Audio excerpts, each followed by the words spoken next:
મહત્વપૂર્ણ સમાચાર સામે આવ્યા છે। રાજકોટથી પૂર્વ મંત્રી અરવિંદ રૈયાણીનો ઓડિયો વાયરલ થયો છે। તો નાણાંની ઉઘરાણીના કથિત હિસાબોનો ઓડિયો વાયરલ થયો છે।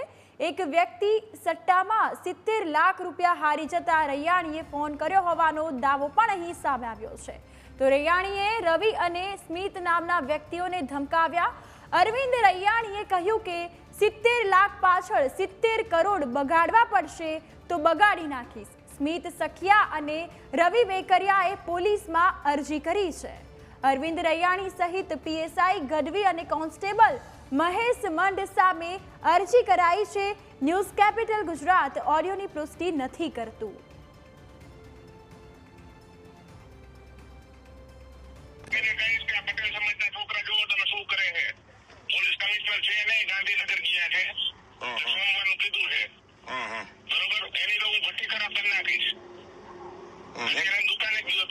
ભાઈ તું હું તને કહું છું મને હજી આમાં હું કોઈ પડ્યો નથી। મારે બધા એ સંબંધ એકો એક જણા એ સંબંધ છે।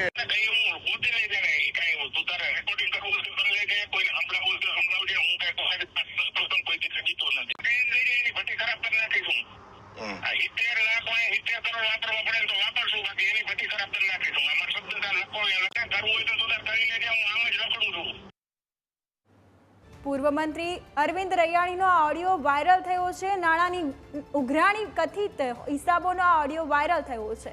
એક વ્યક્તિ સટ્ટામાં 70 લાખ રૂપિયા હારી જતા રૈયાણીએ ફોન કર્યો હોવાનો પણ અહીં દાવો કરવામાં આવ્યો છે।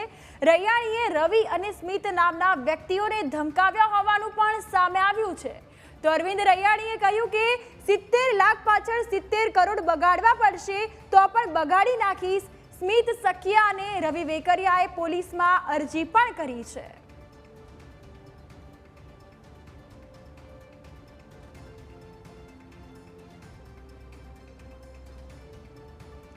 આ સાથે વધુ વિગતો માટે સંવાદદાતા ઋષિ રાજકોટથી જોડાઈ ગયા છે। જી ઋષિ, તો પૂર્વ મંત્રી અરવિંદ રૈયાણીનો આ ઓડિયો વાયરલ થયો છે, આ અંગે વધુ વિગત। જે ઓડિયો સામે અત્યારે આવી રહ્યો છે તે ઓડિયોથી શહેરમાં ચર્ચા જાગી છે। પૂર્વ મંત્રી અરવિંદ રૈયાણીએ 2 વ્યક્તિઓને ફોન કરેલા હતા। આ સમગ્ર બાબત જે ચર્ચામાં આવી રહી છે તે જુગારના પૈસા એટલે કે સટ્ટામાં એક વ્યક્તિ રૂપિયા 70 લાખ હારી ગયો હતો અને તેની પાસેથી 2 વ્યક્તિ એટલે કે રવિ વેકરિયા અને સ્મિત સખિયા નામના યુવાનો તેની પાસેથી ઉઘરાણી કરતા હતા। પૂર્વ મંત્રીએ આ બંનેને ફોન કર્યા અને કહ્યું કે હું પોલીસ કમિશનર સુધી ફરિયાદ કરીશ, આ સટ્ટાના રવાડે યુવાનોને ન ચડાવો। અને સામસામે એ લોકોને બોલાચાલી પણ થઈ હતી અને પૂર્વ મંત્રીએ ત્યાં સુધી કહી દીધું હતું કે 70 લાખ પાછળ મારે 70 કરોડ બગાડવા પડે તો બગાડીશ, પરંતુ આ સટ્ટાના ધંધા હું નહીં ચલાવવા દઉં। આ પ્રકારે બોલાચાલી બાદ હાલ અત્યારે રવિ અને સ્મિત નામના વ્યક્તિએ પોલીસ કમિશનરમાં અરજી પણ કરી છે। તેની અરજી પણ પોલીસ કમિશનરમાં ગ્રાહ્ય રાખવામાં આવી છે અને હાલ બાબતે સ્થાનિક પોલીસ સ્ટેશન તપાસ કરશે। જી ઋષિ, સમગ્ર વિગતો બદલ આપનો આભાર।